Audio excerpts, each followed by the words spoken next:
E tem uma pergunta aqui que chegou pelo YouTube, eu quero passar para vocês aqui, que é da Rita Augusta de Castro. Ela perguntou o seguinte: hoje temos uma avalanche de dados disponíveis. Como extrair informações inteligentes desses dados?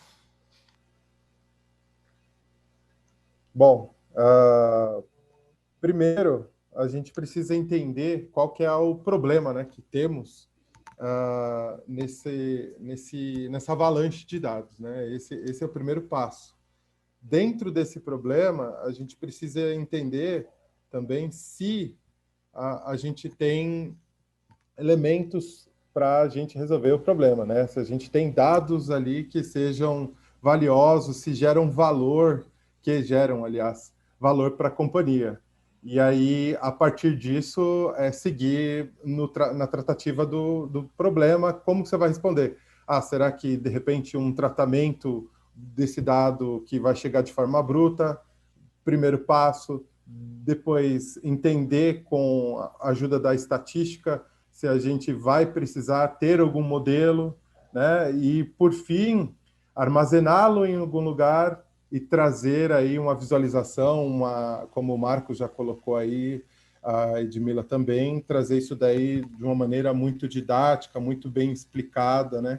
Então, de uma maneira muito simplista, né? A gente precisa entender o problema para que a gente consiga trazer essa inteligência, né, dessa avalanche de dados, né? A gente tem um escopo gigante, né? A gente tem um volume gigante e talvez a nossa resposta seja aí uma porção bem pequena aí que vai conseguir resolver aquela situação, problema.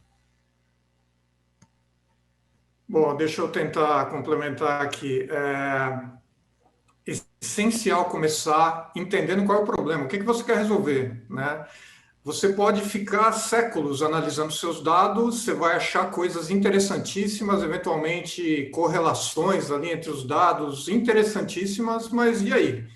Não vai valer nada. Então, você tem que começar realmente com um problema. A outra coisa que eu queria mencionar teve um boom recente dessa disciplina, digamos assim, de ciência de dados, justamente por uma confluência de fatores, né? Uma é a explosão na quantidade de dados disponíveis. Então, hoje você tem praticamente tudo gerando dados, certo? Nós estamos gerando dados aqui. Seu celular, você gera dados toda hora, com as operações que você faz, eventualmente os lugares que você vai até, né? Tem uma questão de privacidade aí. As empresas perceberam que utilizar esses dados de maneira assertiva pode gerar vantagem competitiva. Então, dados explodindo, as empresas que usam isso assertivamente crescem e têm vantagem competitiva.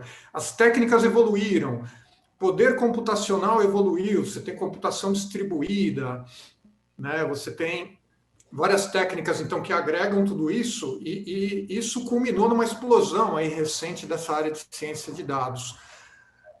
Mas voltando à pergunta, comece sempre perguntando qual é o problema que eu quero resolver. E aí você vai atrás dos dados, vê se você tem todos os dados ou não, trata os dados, e aí você segue, como o Eric mencionou aqui, criação de um modelo e extração de insights a partir dessa análise. Da minha contribuição, acho que o Marcos e o Eric já falaram tudo, né? Eu acho que o começo, né, para você poder olhar um banco de dados e o que você vai extrair dele responder a pergunta, né? Qual é o seu problema?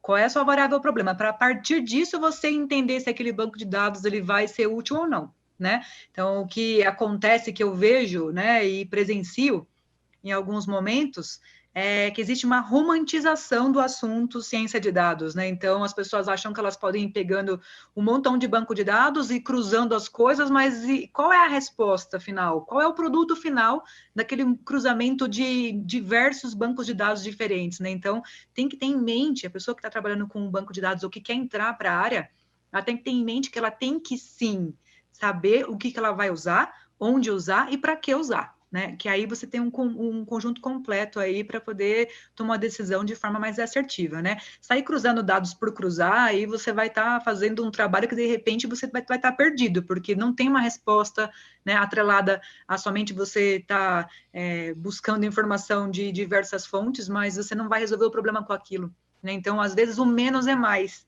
Né? Então, o menos é você sentar e entender qual é o seu problema, qual é a resposta que você quer responder aí, né?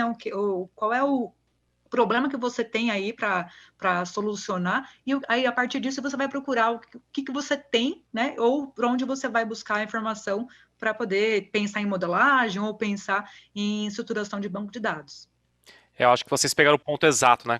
Qual que é o problema que eu quero resolver, né? Então, a partir daí que vem as outras questões, né? Se não tiver clareza sobre esse problema, a gente pode estar fazendo, às vezes, uma relação de informações que chega a uma conclusão até equivocada. E até isso é muito perigoso para o negócio, né? Porque a gente está falando aqui em tomada de decisão voltada aos negócios. Então, esse cuidado da pergunta, do objetivo que está se buscando é o fundamental nesse processo. Porque senão você acaba relacionando informações, e às vezes essas informações também não são claras, objetivas, e você chega numa conclusão totalmente equivocada. Você pode levar o negócio até a falência, por exemplo, né? Até a Rita fez até ela complementou aqui a pergunta que ela fez, ela colocou a percepção é que as pessoas se perdem e não são objetivas. Acho que vai de encontro justamente com a pergunta.